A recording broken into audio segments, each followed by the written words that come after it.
Hello friends, welcome to my YouTube channel. My name is Harjeet Kaur. Lucent GK में आज हम एक नया सब्जेक्ट शुरू करेंगे जिसका नाम है फिज़िकल ज्योग्राफी। फिज़िकल ज्योग्राफी के बाद हम करेंगे इंडियन ज्योग्राफी।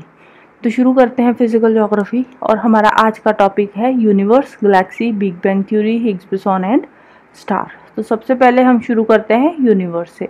यूनिवर्स होता है totality of everything that exist. जो भी चीज़ें एग्जिस्ट करती है वो सारी की सारी यूनिवर्स का पार्ट है। इसमें सारा फिजिकल मैटर आ जाता है, एनर्जी आ जाती है, प्लैनेट्स आ जाते हैं, स्टार्स आ जाते हैं, गैलेक्सीज और इंटरगैलेक्टिक स्पेस का कंटेंट। यूनिवर्स की स्टडी को बोलते हैं कॉस्मोलॉजी। कॉस्मोलॉजी वर्ड बना है कॉस्मोस और लोगोस को मिलाकर। कॉस्मोस का मतलब होता है यूनिवर्स और लोगोस का मतलब होता है टू स्टडी और साइंस। तो स्टडी ऑफ यूनिवर्स क्या बन गया? कॉस्मोलॉजी। यूनिवर्स का जो डायामीटर है वो है 10⁸ लाइट ईयर्स।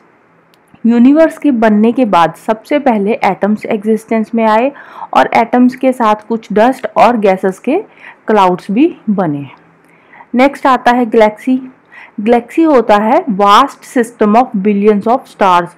बहुत सारे स्टार्स मिलके गैलेक्सी बनाते हैं और इसमें साथ में बहुत सारे large number of gases clouds भी होते हैं जो कि मेनली हाइड्रोजन गैस के बने होते हैं और कुछ डस्ट होती है जो कि स्पेस में आइसोलेटेड हुई होती है।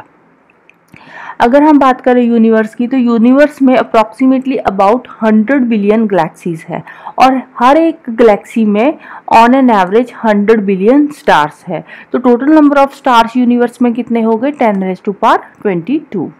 जो हमारा सोलर सिस्टम है, हमारा अर्थ है, अर्थ आता है हमारे सोलर सिस्टम में।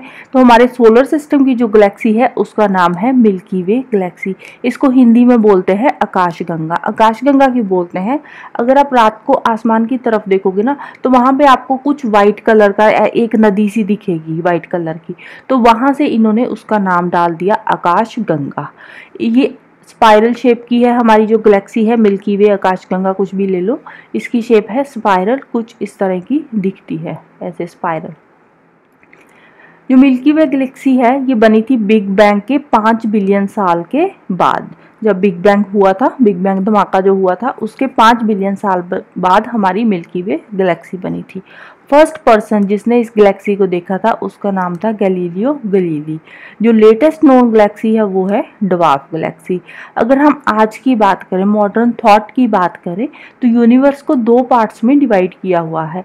एक है एटमॉस्फेयर और दूसरा है स्पेस। एटमॉस्फेयर क्या है? एटमॉस्फेयर है हमारी जो अर्थ है, अर्थ के आसपास एक हवा का ब्लैंकेट है, उसको बोलते हैं एटमॉस्फेयर।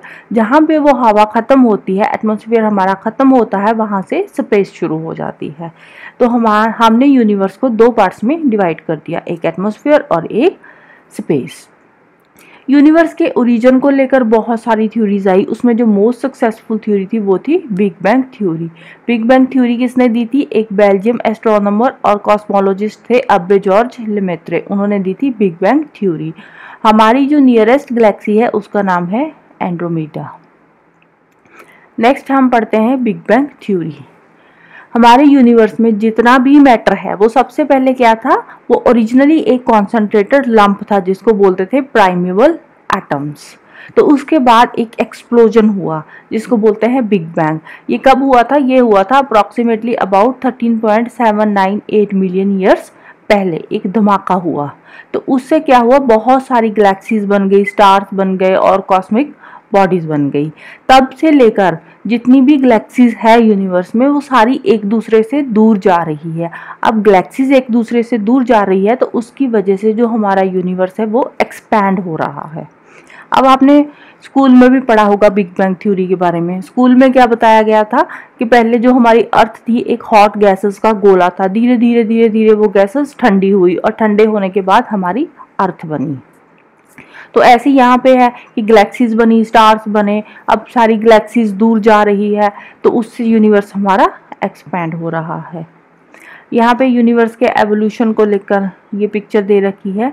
ये रहे आप बिग बैंग, यहाँ पे बिग बैंग हुआ। बिग बैंग होने के अप्रॉक्सीमेटली अबाउट 380,000 ईयर्स के बाद, यहाँ पे ये देखो रेड कलर का दिखाया है ना, कि यहाँ पे क्या ये शो कर रहा है कि जो हमारी अर्थ है कि पहले बहुत ज़्यादा हॉट थी, बहुत ही हॉट थी, तो धीरे धीरे ठंडी होती गई। ठीक है, तो 380,000 ईयर्स के बाद शुरू होती है यहाँ पे डार्क एज। ये वाला जो टाइम पीरियड है ये आ गया डार्क एज का। ठीक है, फिर 300 मिलियन ईयर्स के बाद सबसे पहले क्या आए, स्टार्स आए। स्टार्स यहाँ पे देखने को मिलेंगे 380 मिलियन ईयर्स के बाद, ये वाला आ गया स्टार्स वाला। फिर 1 बिलियन ईयर्स के बाद, 1 बिलियन ईयर्स के बाद कुछ गैलेक्सीज बननी शुरू हुई, अर्ली गैलेक्सीज अपीयर हुई यहाँ पे।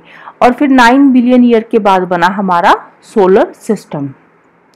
और ये रहा हमारा आज का टाइम, हमारी ये मॉडर्न गैलेक्सी, आजकल की ये वाली गैलेक्सीज आ गई। राइट, ये है एवोल्यूशन ऑफ द यूनिवर्स। उसकी पूरी की पूरी एक थ्योरी दे रखी है, पूरा का पूरा एक स्टेजेस दे रखी है। पहले बिग बैंग आया, फिर डार्क एज आई, फिर पहले स्टार्स अपीयर हुई, फिर गैलेक्सीज बनी, फिर सोलर सिस्टम बना, और फिर आज की मॉडर्न गैलेक्सीज का टाइम पीरियड आ गया। अब यूनिवर्स को लेकर बहुत सारी जो थ्योरीज है वो हम देख लेते हैं कौन कौन सी है। एक तो big bang most successful theory जो रही है वो किसने दी थी, ई जॉर्ज लेमैत्रे ने। फिर स्टेडी स्टेट थ्योरी ये दी थी Thomas Gold and Hermann Bondi ने। फिर pulsating universe theory doctor Allan Sandage ने दी थी। इन्फ्लेशनरी थ्योरी दी थी एलन एच गुथ ने। नेक्स्ट है हिग्स बोसॉन। 30 मार्च 2010 को एक एक्सपेरिमेंट हुआ था। कहाँ पे हुआ था, CERN में। CERN क्या है, European centre for nuclear research. वहाँ पे एक एक्सपेरिमेंट हुआ। एक्सपेरिमेंट कहाँ हुआ था, CERN ने एक्सपेरिमेंट किया था जिनीवा में। जिनीवा में लार्ज हैड्रॉन कोलाइडर में। वहाँ पे इन्होंने क्या किया, एक 100 फीट डीप जाकर 27 किलोमीटर की एक लंबी टनल बनाई। इस एक्सपेरिमेंट में 1000 से भी ज़्यादा साइंटिस्ट ने पार्टिसिपेट किया था। इस एक्सपेरिमेंट में इन्होंने प्रोटॉन बीम को लाइट के साथ कोलाइड किया था, दोनों को टकराया था। जब प्रोटॉन बीम लाइट के साथ कोलाइड हुई, दोनों की वेलोसिटी सेम थी, जितनी लाइट की वेलोसिटी होती है सेम ही प्रोटॉन बीम की थी। दोनों के कोलिजन के बाद क्या प्रोड्यूस हुआ था, हिग्स बोसॉन प्रोड्यूस हुए थे। ये वाला जो मेगा एक्सपेरिमेंट हुआ था, इससे जो यूनिवर्स के ओरिजिन की जो मिस्ट्रीज है, अनसॉल्व्ड मिस्ट्रीज है, उनके बारे में पता चलेगा। जिसको अभी तक क्या हम बोलते हैं, डार्क मैटर बोल देते हैं, डार्क एनर्जी बोल देते हैं, एक्स्ट्रा डिमेंशन भी बोल देते हैं, हिग्स बोसॉन बोल देते हैं, या गॉड पार्टिकल बोल देते हैं। इसके अलग अलग नाम है। बेसिकली इस मेगा एक्सपेरिमेंट के थ्रू जो हमारे साइंटिस्ट थे, उन्होंने जो 15 बिलियन ईयर्स पहले बिग बैंग हुआ था उसको रिपीट करने की कोशिश करी थी। वो सेम फिनोमेना यहाँ पे रिपीट किया था। हिग्स बोसॉन को अब गॉड पार्टिकल भी बोला जाता था। पहले गॉड पार्टिकल क्यों बोला जाता था, क्योंकि यूनिवर्स के एग्जिस्टेंस को लेकर बहुत सारी उसमें मिस्ट्रीज थी।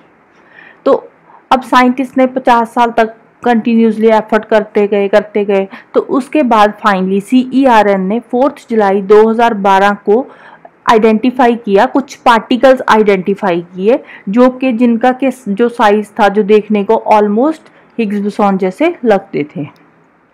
अब इनके थ्रू हमें यूनिवर्स के बहुत सारे एस्पेक्ट्स देखने को मिले। फिर 14 फरवरी 2013 को जो एक्सपेरिमेंट इन्होंने शुरू किया था लार्ज हैड्रॉन कोलाइडर में, उसको बंद कर दिया, और बाद में जून 2015 में फिर से उसको रीस्टार्ट कर दिया, सेम एक्सपेरिमेंट को। नेक्स्ट आता है स्टार। स्टार होता है clumps of dust and gas in A nebula. Nebula में बहुत सारे डस्ट और गैसेस के क्लम्प्स इकट्ठे हो जाते हैं। इकट्ठे क्यों होते हैं, ड्यू टू ग्रेविटी। ग्रेविटी की वजह से वो सारे इकट्ठे हो जाते हैं, और इकट्ठे होकर क्या बनाते हैं, स्टार्स बनाते हैं। Stars basically hot burning gases से बनते हैं। इनकी अपनी लाइट होती है, बहुत बड़े होते हैं साइज में, और बहुत हॉट भी होते हैं स्टार्स। नासा के अकॉर्डिंग जो अर्थ का सबसे दूर वाला स्टार है, जैसे कि अल्फा सेंचुरी। अल्फा सेंचुरी क्या है, अर्थ का सबसे दूर वाला स्टार है। वहां से लाइट को अर्थ तक पहुंचने के लिए 4.35 ईयर्स लगते हैं। और जो अर्थ का नियरेस्ट स्टार है प्रॉक्सिमा सेंचुरी प्रॉक्सिमा सेंचुरी, वहां से लाइट को अर्थ तक पहुंचने के लिए लगते हैं 4.25 years. Right, so this is all for today. Next हम करेंगे solar system, heliocentrism, geocentric model, members of solar system and classification of planets. तो जाने से पहले वीडियो को लाइक कर देना, शेयर कर देना, और चैनल को सब्सक्राइब कर देना अगर फर्स्ट टाइम देख रहे हो तो। Thank you, bye bye and have a nice day.